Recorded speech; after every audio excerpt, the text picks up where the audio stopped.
Iran और America के बीच कभी भी जंग छिड़ सकती है या फिर हो सकता है कि इसराइल ईरान पर अटैक कर दे और अमेरिका को इसमें कूदना पड़ जाए। लेकिन इस बीच एक और देश ने अपनी मिसाइलें निकालकर तहलका मचा दिया है। जी हां, नॉर्थ कोरिया ने 50 न्यूक्लियर मिसाइलों को लॉन्चर सहित दुनिया के सामने रखकर अमेरिका को दिखा दिया है कि किसी भी कार्रवाई से पहले 100 बार सोच लें। नॉर्थ कोरिया के चीफ किम जोंग उन ने इसके लिए बाकायदा एक समारोह आयोजित किया, जहां इन 50 न्यूक्लियर मिसाइल वाहनों को दुनिया के सामने लाया गया। दरअसल नॉर्थ कोरिया ने 2019 में किम जोंग उन की अमेरिकी प्रेसिडेंट डोनाल्ड ट्रंप के साथ परमाणु कूटनीति अमेरिकी सैंक्शंस के कारण फेल होने के चलते साउथ कोरिया के साथ लगभग सभी बातचीत और सहयोग फिर से रोक दिया है।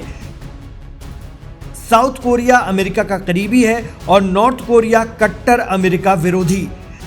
और इसके बाद ही किम जोंग उन ने न्यूक्लियर रॉकेट लॉन्चर की कतारें लगा दी और अमेरिका और उनके समर्थकों को यह पैगाम दे दिया कि दुनिया के इस हिस्से से अमेरिका को चैलेंज मिलता रहेगा और नॉर्थ कोरिया अमेरिकी शर्तों और मर्जी के हिसाब से नहीं चलेगा।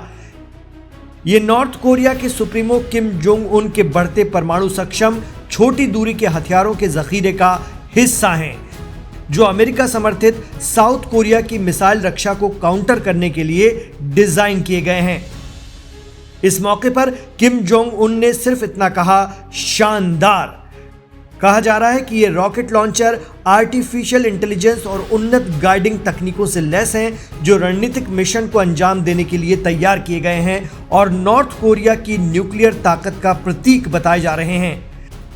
अभी 4 महीने पहले भी नॉर्थ कोरिया ने अपने नेशनल डे के मौके पर शक्ति प्रदर्शन किया था। राजधानी प्योंगयांग में खुद किम जोंग उन मौजूद थे। इस दौरान नॉर्थ कोरिया ने अपने घातक हथियार दिखाए थे। कहा जा रहा है कि दुनिया में 2 मोर्चों से अमेरिका को सीधी ललकार मिलती है, एक है ईरान और दूसरा है नॉर्थ कोरिया। ईरान के supreme leader ayatollah Ali Khamenei और नॉर्थ कोरिया के किम जोंग उन अमेरिका की शर्तों और दबाव के आगे तन कर खड़े होने का दावा करते हैं। सवाल यह भी उठता रहा है कि क्या नॉर्थ कोरिया तकनीक के मामले में ईरान का मददगार है या फिर ईरान की तकनीक नॉर्थ कोरिया में इस्तेमाल की जाती है। लेकिन अगर ईरान अमेरिका जंग होती है तो उसमें नॉर्थ कोरिया की भूमिका क्या होने जा रही है, इसका ट्रेलर भी दिखने लगा है और ये चर्चा का विषय भी बन गया है।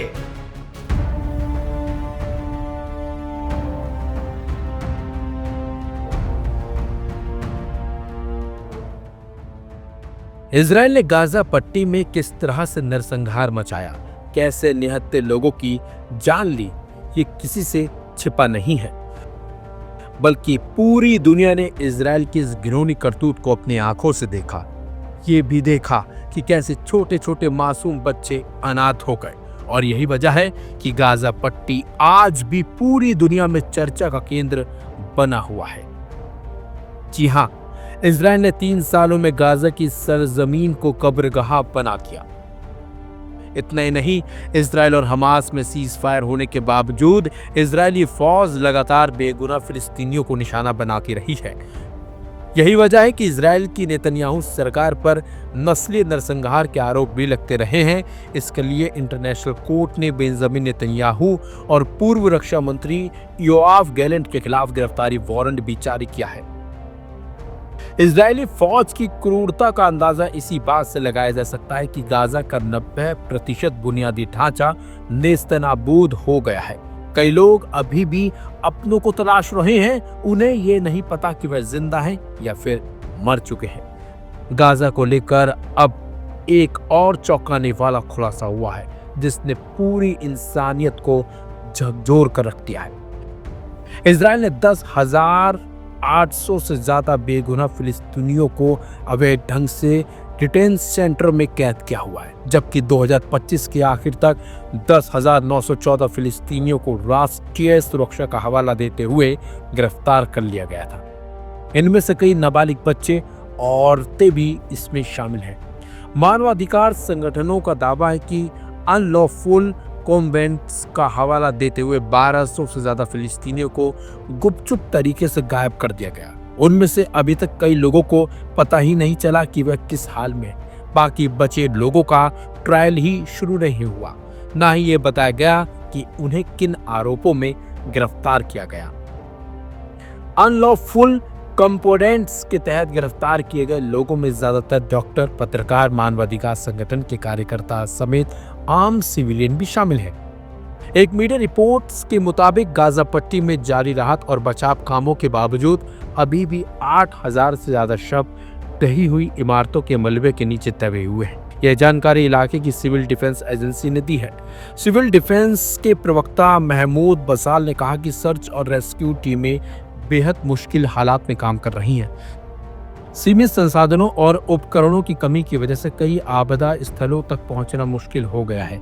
फिलिस्तीनियन इंफॉर्मेशन सेंटर यानी कि PIC की रिपोर्ट के मुताबिक उन्होंने बताया कि भारी मशीनों और तकनीकी क्षमताओं की कमी पीड़ितों के शव निकालने में सबसे बड़ी रुकावट बनी हुई है। महमूद बसांग ने कहा कि 3000 से ज्यादा लोग अभी भी लापता हैं और ये स्पष्ट नहीं है कि वे जिंदा हैं या फिर मारे गए या फिर हिरासत में हैं।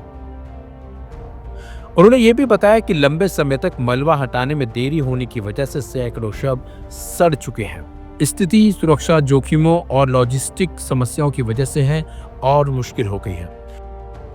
संयुक्त राष्ट्र विकास कार्यक्रम यानी कि UNDP के मुताबिक गाजा में कम से कम 61 मिलियन टन मलबा अभी भी जमा हुआ है, जिसमें से काफी हिस्सा संभावित रूप से खतरनाक हो सकता है।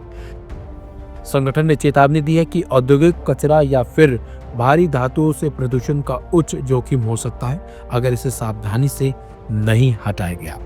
UNDP ने कहा कि कुल तबाही का लगभग 2/3 हिस्सा संघर्ष के पहले 5 महीनों में हुआ, जबकि मौजूदा सीजफायर से पहले के महीनों में भी नुकसान जारी रहा है।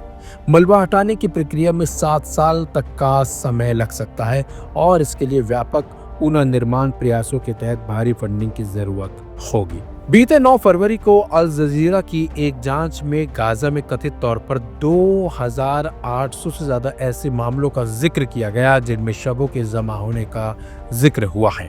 आपको बता दें 7 अक्टूबर 2023 से अब तक उपलब्ध आंकड़ों के मुताबिक 72,000 से ज्यादा लोगों की मौत हो चुकी है।